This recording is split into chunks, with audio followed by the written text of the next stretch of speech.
پیر ارچھی جا آپ مبارک جو ہے وہ پھر اس کے بعد غسل فرمایا کرتے ہوتے تھے جمعے کے لیے۔ یہ یاد رکھیں کہ ہماری مسلک امام ابو حنیفہ رحمۃ اللہ علیہ اور امام شافعی رحمۃ اللہ علیہ کے مسلک میں غسل جمعہ میں بھی اختلاف پایا جاتا ہے۔ اختلاف کیا ہے؟ امام شافعی رحمۃ اللہ علیہ فرماتے ہیں غسل جمعہ جو ہے وہ یوم الجمعہ کے لیے ہے، جمعے کے دن کے لیے ہے، لیکن ہمارا مسلک یہ ہے کہ غسل جمعہ جو ہے وہ جمعے کی نماز کے لیے ہے۔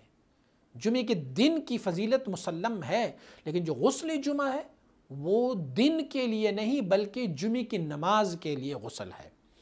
تو حضور مبارک صاحب علیہ رحمہ بھی اسی قول پر آپ مبارک جو ہے وہ عمل کیا کرتے ہوتے تھے، اور پھر آپ مبارک غسل جمعہ بھی ادا فرمایا کرتے تھے۔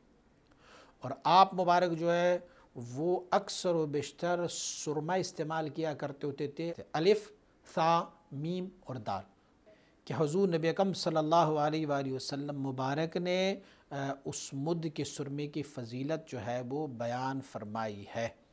اور اسی طرح حضور نبی اکرم صلی اللہ علیہ وآلہ وسلم مبارک سے مسنون طریقہ بھی سرما لگانے کا یہ ہے کہ آپ دائیں آنکھ میں ایک سلائی ڈالیں، پھر اس کے بعد بائیں آنکھ میں ایک اور سلائی، پھر دائیں آنکھ میں ایک سلائی، پھر بائیں آنکھ میں ایک سلائی، پھر دائیں آنکھ میں ایک سلائی ڈالیں گے تو دائیں آنکھ میں 3 سلائی اور بائیں آنکھ میں 2 سلائیاں، تو پوری سلائی جو ہے نا وہ 5 سلائی ہو جائے گی۔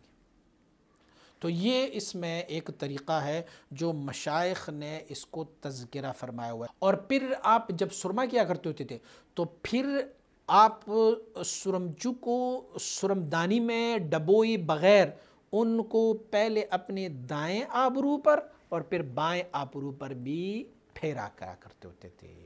ایسے نہیں ہے کہ وہ دوبارہ سے ان میں سے کوئی سیاہی یا کوئی رنگ لے کے اپنے اس پہ ڈالتے، نہیں، بس صرف وہ ان کو یوں کیا کرتے ہوتے تھے۔